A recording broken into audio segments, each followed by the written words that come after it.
जैसा आपको पता, साइबर क्राइम हमारे देश में बढ़ता जा रहा है।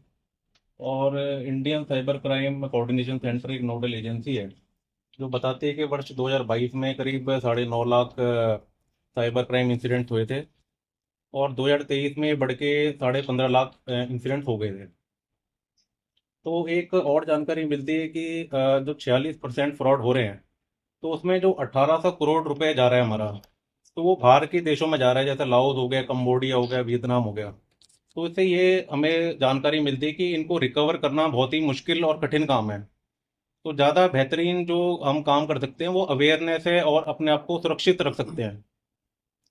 तो मैं जैसे हांसी शहर में हूँ, तो मैं यहाँ पर भी देख रहा हूँ कि कई सारे लोग, जैसे बुजुर्ग व्यक्ति मेरे को मिला, साइबर थाने मिला, और उसने बताया करीब 1 करोड़ 20 लाख रुपए का उसके हाथ में फ्रॉड हुआ है। और वो डिजिटल अरेस्ट का शिकार हुआ है।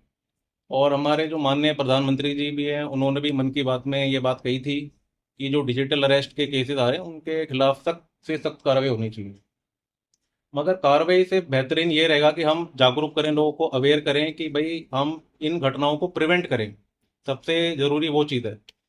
तो जो अगर हम बात करें कि किस दर से साइबर क्राइम इंसिडेंट्स हर वर्ष बढ़ते जा रही है, तो उसके अंदर 4 प्रकार के मुख्य साइबर फ्रॉड्स हमारी जानकारी में आते हैं।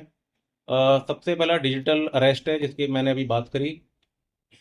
दूसरा टास्क फ्रॉड आता है, जिसमें किसी ग्रुप के अंदर हम किसी व्यक्ति को जोड़ लेते हैं और उनसे निरंतर कुछ ना कुछ यूट्यूब के वीडियो लाइक कराते हैं, कभी फेसबुक के वीडियो लाइक कराते हैं और उसको आश्वासन देते हैं कि भाई आपको बहुत अच्छी रकम इसमें मिलेगी। तो ऐसे करते करते वो बहुत राशि उसमें जमा कर देता है और उसके बाद पैसा उसका फंस जाता है। तो इसमें इन्वेस्टिगेशन में ये समस्या आती है कि ज़्यादा से ज़्यादा पैसा बाहर के देशों में जा रहा है।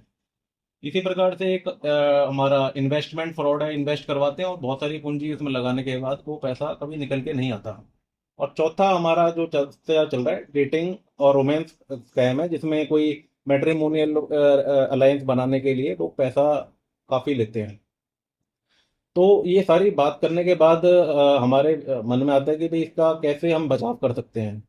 तो सबसे महत्वपूर्ण चीज़ ये है कि अगर आपके साथ में कोई घटना घटित होती है, तो सबसे पहले 1930 आप मिलाएं।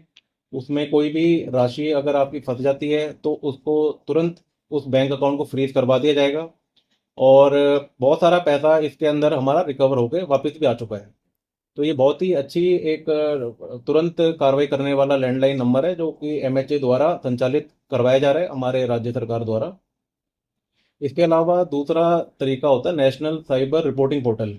अब उसमें कोई भी व्यक्ति है जिसके साथ में कोई साइबर क्राइम घटित हुआ है, तो वह एक आईडी और पासवर्ड अपना लॉगिन बना सकता है। तुरंत उसमें 4 5 6 लाइन का अपना वाक्य लिख सकता है कि उसके हाथ में क्या घटना हुई है। तो तुरंत उस पर कार्रवाई होगी और उसको किसी भी थाने में जाने की जरूरत नहीं है, वो घर बैठे बैठे भी ये सेवाएं उपलब्ध उसको हो रही हैं और तुरंत उसको सहायता ही मिलेगी। और तीसरी चीज मैं ये कहना चाहूंगा कि साइबर हाइजीन जरूर अपनी बना के रखें, जो कि केंद्र गृह मंत्रालय बार बार कहता है कि अगर हम अपने जो भी हार्डवेयर सॉफ्टवेयर में ठीक से एंटीवायरस की फैसिलिटीज डाल के रखें, 2 फैक्टर अपना ऑथेंटिकेशन करें कि पासवर्ड ब्रेक ना किया जा सके, समय समय पर पासवर्ड को बदलते रहें।